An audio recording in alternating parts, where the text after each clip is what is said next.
Giulio, che bella opera! Oppure potremmo dire ci mettiamo all'opera? Bravo, vedi, anche tu sei diventato anche io. battuta addicted. Ecco. Allora, opera quinta V2 sono le sorelle maggiori delle opera da stand che utilizziamo oramai abitualmente da qualche mese. Esatto. Queste sono la versione grande. Molto grande. Molto grande. Direi per la nostra schiena troppo grande. Forse troppo grande anche perché abbiamo voluto strafare e abbiamo voluto trovargli un partner degno, quindi un amplificatore a valvole di questi belli pesantoni. Di cui non farò battuta per adesso, anche se mi viene voglia. Comunque trattasi del Canor Virtus i2. Ok. Questi diffusori ci sono molto piaciuti perché evidentemente se c'erano piaciute quelle da stand, queste sono ben più complete e di grande soddisfazione. Doppio woofer da 18, midrange da 15, tweeter da 2,6. A tra poco, ciao! Ciao!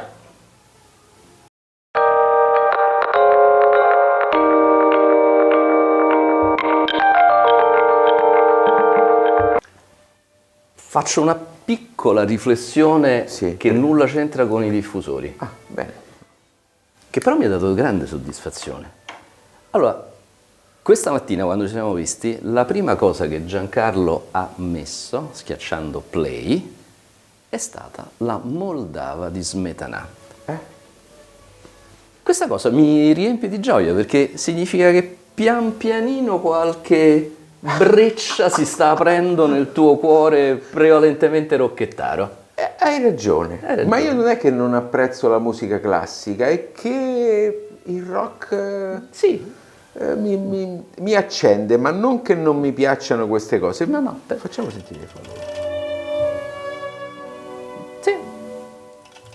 Eppure Giulio, queste casse che hanno due woofer da 18... Arca miseria se spingono. Sì. Allora, prego, vuoi cominciare tu la disamina di questi diffusori? Dunque, allora, la disamina di questi diffusori io in realtà non la faccio tecnicamente perché lascio a te la parola perché da questo punto di vista hai studiato di più. Sì. A me quello che preme dire, ed è un po' uno spoiler dell'ascolto, è che mi è piaciuto tanto il fatto che appena le abbiamo collegate, appena le abbiamo cominciato a sentir suonare, ho riconosciuto immediatamente il suono delle prima V2 ingrandito di scala, completato verso il basso, completato con un medio più articolato.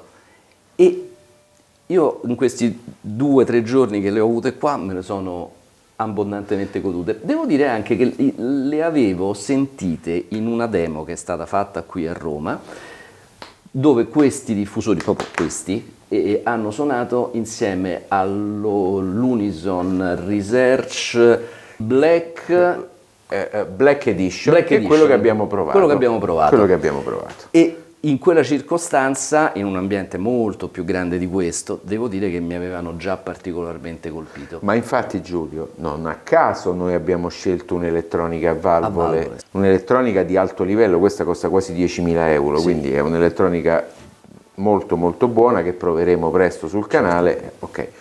Allora parliamo della gamma, perché noi abbiamo c'è la prima, c'è la quinta e poi c'è la mezza e la gran mezza, il centro. La prima e quinta, che sono queste, oramai i nostri followers le conoscono. Sì.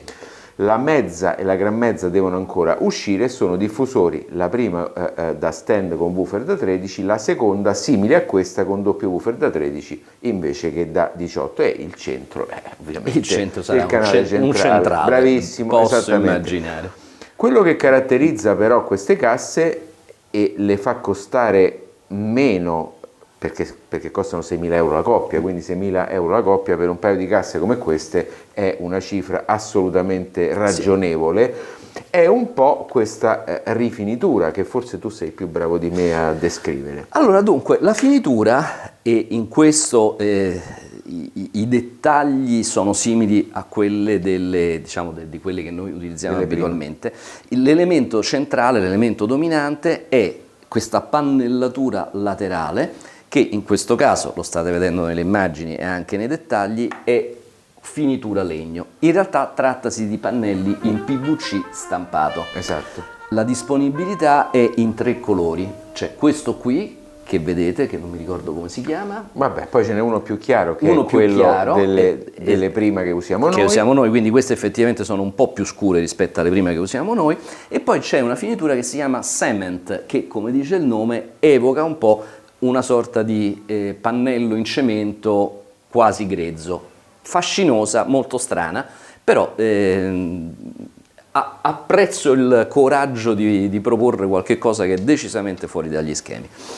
Invece il pannello posteriore, la parte superiore e il pannello frontale sono rifiniti in ecopelle. Sì, in ecopelle di tipo marino. Ecopelle di tipo marino, quindi questo lascia supporre che sia un materiale particolarmente resistente, particolarmente robusto. Davanti abbiamo una dotazione di tweeter, midrange e doppio woofer. È carina questa sbeccatura. A me questa sbeccatura, questo diciamo dettaglio che state vedendo in questo momento mi piace moltissimo, lo trovo particolarmente elegante ed è veramente un micro dettaglio che però fa il design del diffusore.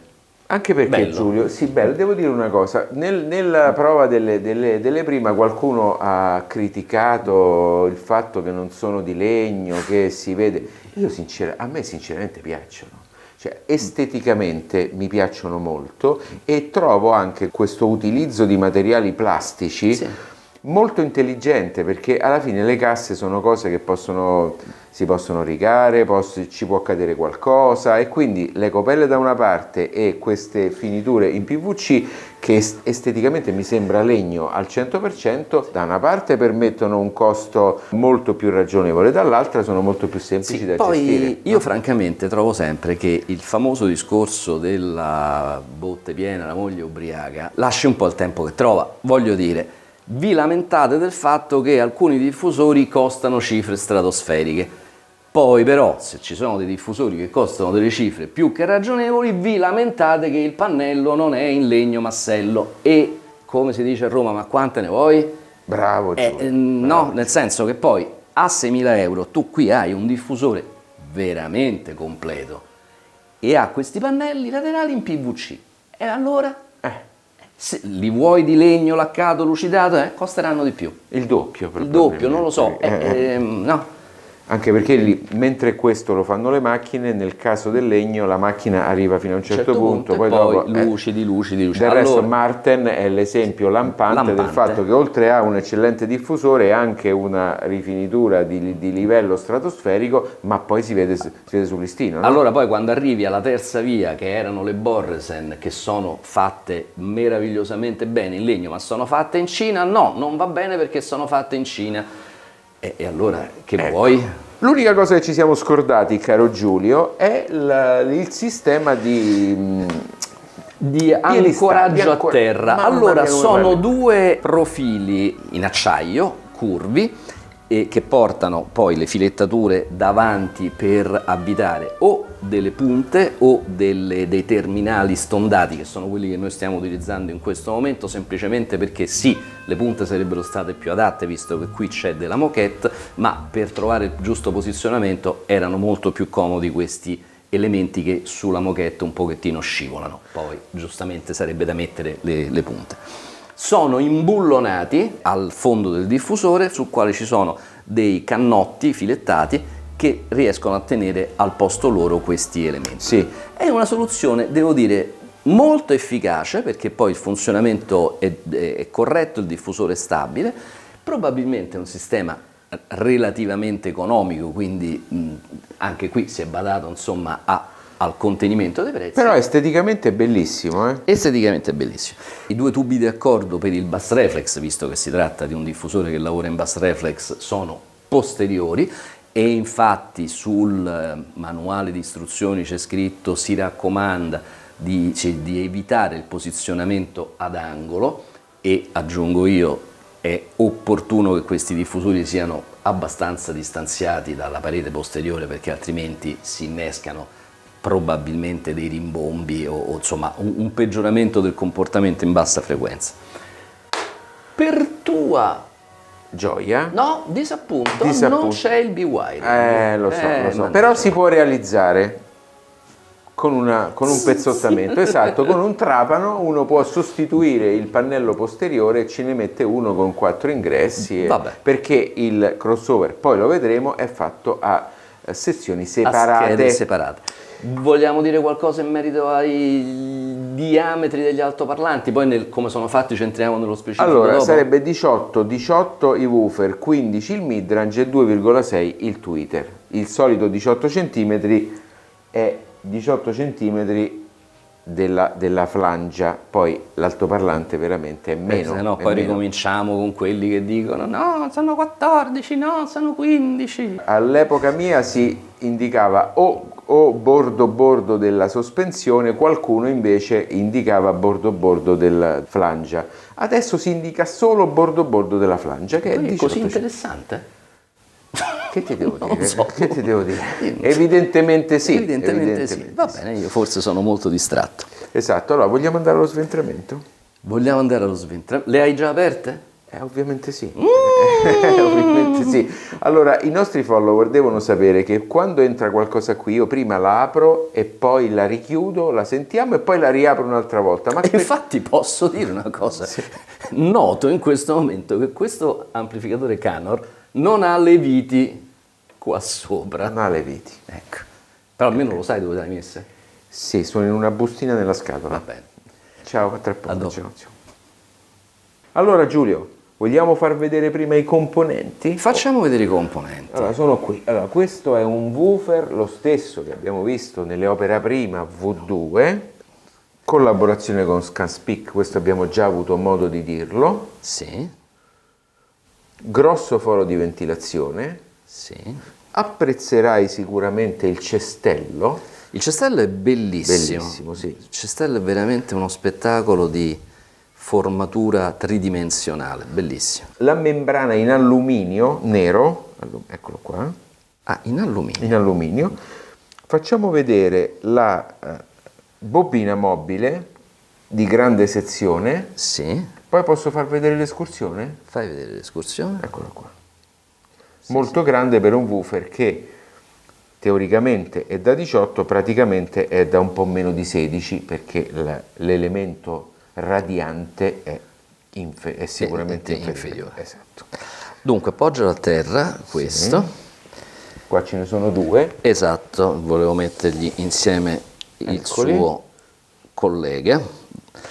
Questi sono collegati tra di loro in serie per fare un'impedenza di 4 ohm. Per cui sono tutti e due da 8 e messi in serie diventa 4. Questo poi è invece il midrange. Volevo far vedere subito la membrana, scusate, che è in fibra di vetro, infatti possiamo notare l'intreccio. Il disegno del cestello è lo stesso di quello che abbiamo visto sul woofer, un po' più piccolo, con la stessa tecnica di raffreddamento. Quindi c'è il foro dietro di decompressione. Esatto.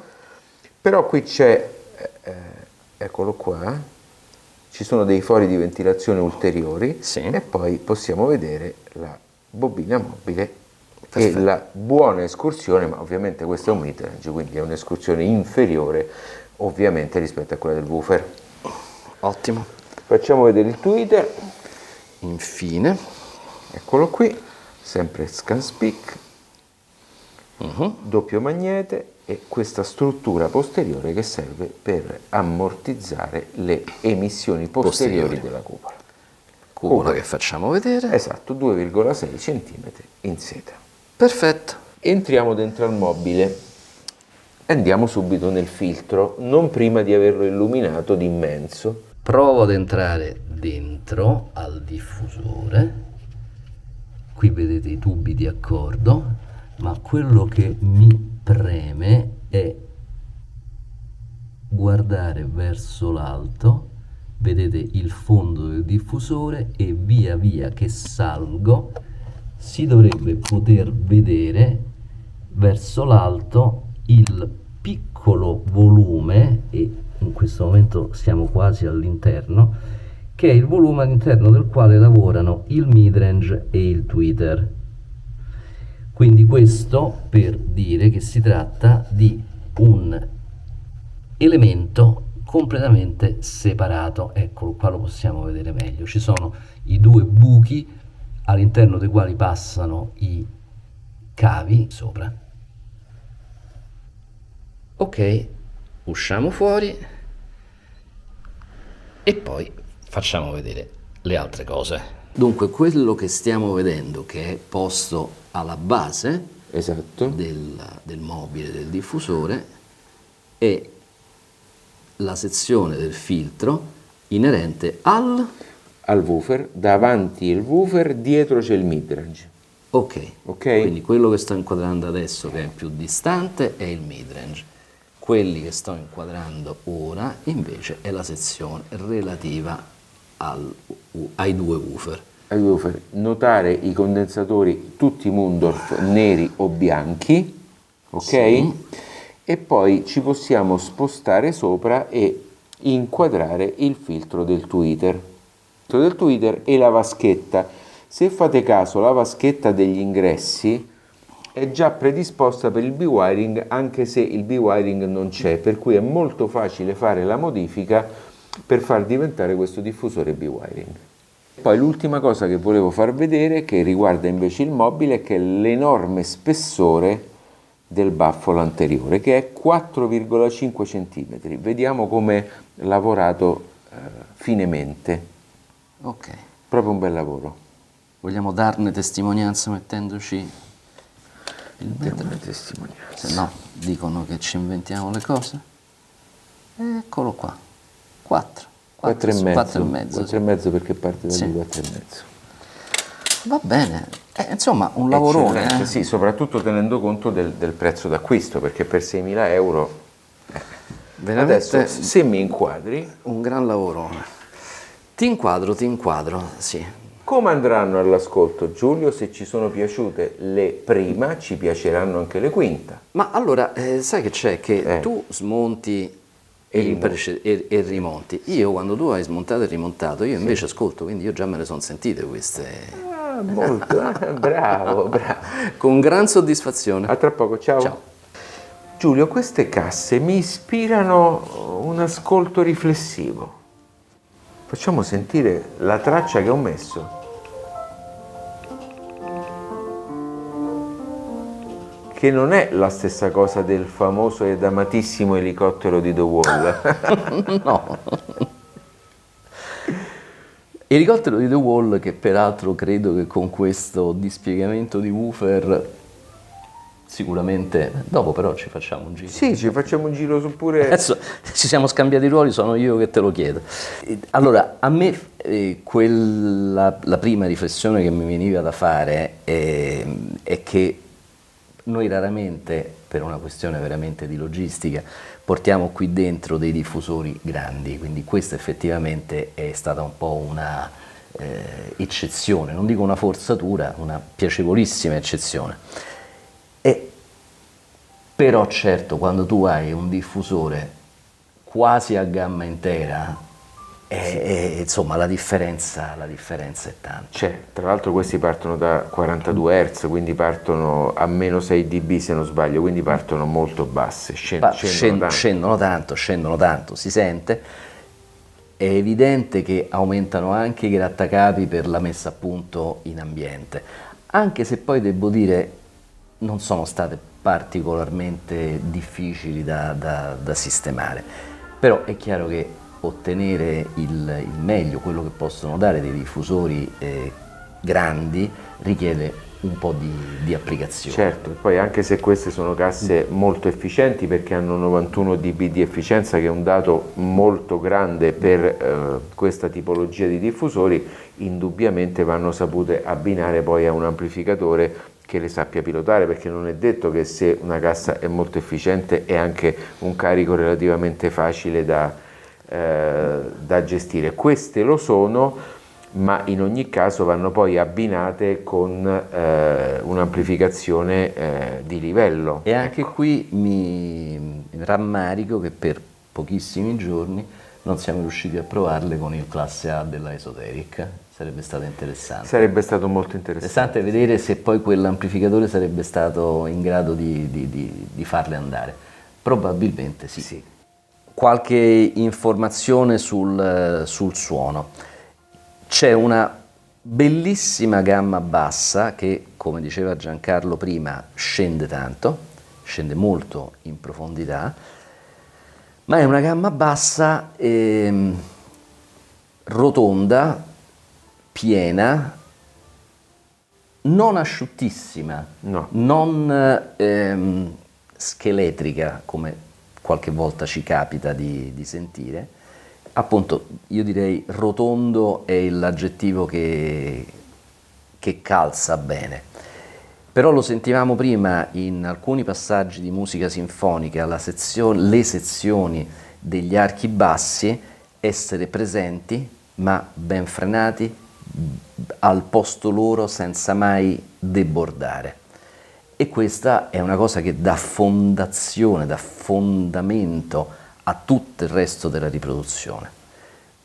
Molto belli gli archi, diciamo, più alti, quindi viole, violoncelli, violini, arrivare fino quindi all'estremo alto, con una bella coerenza timbrica. E quando dico questo intendo dire che nelle varie registrazioni, ognuna con la sua aggettivazione, i colori dei vari strumenti vengono rispettati, vengono posti nel giusto risalto. Le sezioni degli ottoni, ad esempio, risultano belle, lucenti, squillanti, senza però mai essere faticosamente trapananti. Della traccia di pianoforte che stiamo ascoltando, invece, tu che dici? No, io dico, allora, volevo riagganciarmi al tuo discorso per dettagliare meglio la gamma bassa, perché la gamma bassa è rotonda, come tu hai detto, ma non è mai fuori sync, perché molto spesso queste gamme basse, che è un po' più rotondeggianti rispetto a quelle estremamente asciutte, qualche volta sono un po' ridondanti, perché spesso i woofer non si riescono a frenare in tempo e quindi finiscono di suonare leggermente dopo rispetto a quanto dovrebbero. In questo caso non succede assolutamente, e quindi è quasi un suono un po' più tendente alla somiglianza rispetto al suono dal vivo, perché molto molto spesso i suoni così bassi non sono asciutti, molto asciutti, a meno che non si tratti di una grossa pelle di un tamburo. Allora solamente in quel caso il suono basso è estremamente asciutto, altrimenti ha un suo corpo, sì, una sua morbidità, un suo tempo di decadenza superiore rispetto al nulla, che è invece la classica pelle di tamburo. Qualche volta quando andiamo all'auditorium percuotiamo che è un timpano enorme, e ogni volta ci diciamo: guarda quanto è veloce il timpano, perché il timpano, sì, suonato e se ci stai a qualche centimetro ti dà una botta sullo stomaco e ti fa capire, sì, che gli altoparlanti, indipendentemente dalla marca e dal tipo, hanno ancora un bel po' di strada da percorrere, sì, prima di essere così veloci.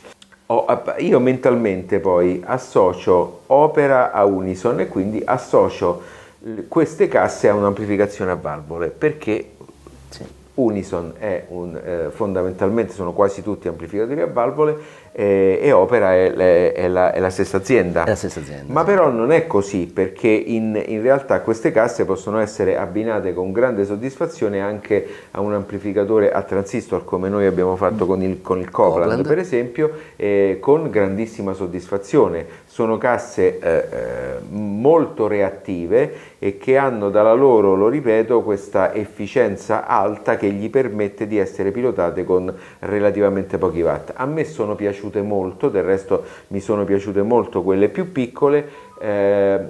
Qui però si vede, si respira e si tocca la grandissima differenza che c'è fra un diffusore da stand e invece la stessa tipologia di diffusore ma tower, e quindi da appoggio, che ti dà cose in più, ti dà basse in più, ti dà un'estensione, ti dà alcune cose, ma te ne toglie certe altre, perché poi il due vie classico sotto certi punti di vista è forse più reattivo, ecco.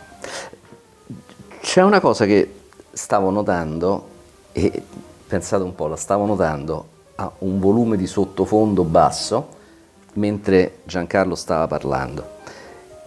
Questo disco che stiamo ascoltando in questo momento io l'ho ascoltato parecchio negli ultimi tempi e l'ho ascoltato parecchio con le Prima V2. Sì.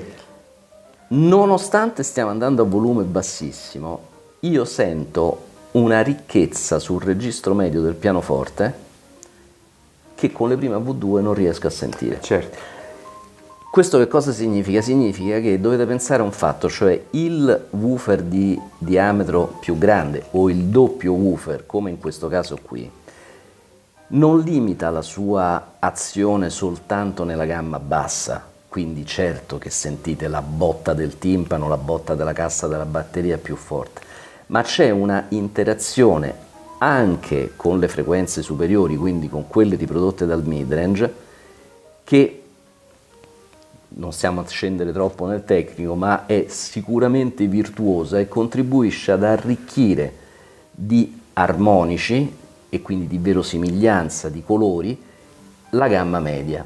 E in questo momento, che certo il volume è sufficientemente basso da non poter dare la botta, poi stiamo parlando di un pianoforte, però questo pianoforte, nonostante stiamo andando a basso volume, io lo sento più ricco, più rigoglioso di informazioni.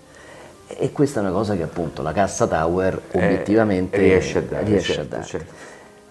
Poi quello che io dico sempre, che magari ho scritto tante volte nei commenti, sotto ad una certa dimensione dell'ambiente, con la Cassa Tower state in difficoltà e non c'è niente da fare. Quindi è chiaro che qui si delinea un po' poi la differenza matericamente molto più che in altri casi tra una Cassa Tower e tutto quello che vuol dire amplificazione, ambiente rispetto a una cassa. Quindi se io avessi l'ambiente grande, a casa ce l'ho relativamente grande, sicuramente sceglierei queste. Se invece avessi un ambiente piccolo o relativamente piccolo, senza dubbio le casse Tower sono ridondanti. Non pensate che più la cassa è grande e più vi fa bassi, vi fa emozione. Questo è vero, ma va molto relativizzata rispetto all'ambiente dove la mettete. Perché poi altrimenti vi ritrovate, come mi sono ritrovato io per tanti anni, a combattere cercando di attenuare la gamma bassa, cercando di togliere code, risonanze, problemi, ed è una battaglia persa in partenza. Anche perché crei degli artefatti, sì, perché stai cercando di modificare esternamente qualcosa che naturalmente è in un altro modo. Va bene, tornando a questi diffusori, io metterei una stellina tra le cose positive rispetto al rapporto qualità-prezzo. No, è imbattibile. Perché francamente ragionare di 6.000 euro per un diffusore così grande, così ben rifinito, così dettagliato, bello, perché comunque è un diffusore che nelle sue varie finiture si presenta molto bene, quindi certo sono diffusori ingombranti, nell'ambiente si vedono tanto, ma insomma sono dei bellissimi oggetti, anche con la loro copertura frontale che stiamo vedendo in questo momento, fanno la loro bellissima figura. Quindi tenete conto che sono 60 cm almeno dalla parete di fondo, 40 cm e più con i supporti saranno, sì, altri 60 cm, quindi ce li avete già a 1,20 m, 1,30 m in mezzo alla sala. In mezzo alla sala, assolutamente. Quindi ci sono piaciute tanto, sì, tantissimo, le consigliamo assolutamente con qualsiasi tipo di amplificazione. Più potenza gli date e più sotto certi aspetti più sono contente, meglio è, ma anche con potenze relativamente modeste come i 50 watt del Canor di altissimo livello ci hanno veramente soddisfatto, per cui non possiamo fare altro che consigliarvi. E non possiamo fare altro che consigliarvi, rimandarvi alla lettura dell'articolo che abbiamo la fortuna di avere fra qualche giorno sul nostro sito a firma del progettista di questi diffusori, che poi è Giampiero Matarazzo, che salutiamo e che già anticipatamente ringraziamo per il suo prezioso contributo. Subscribe e campanella. Assolutamente. Fateci pubblicità. E aiutateci ad arrivare a 10.000 iscritti. Perché non lo so quando la vedete questo video voi. Può darsi lo vedete fra molto tempo. E allora 10.005. Ciao. Ciao, grazie.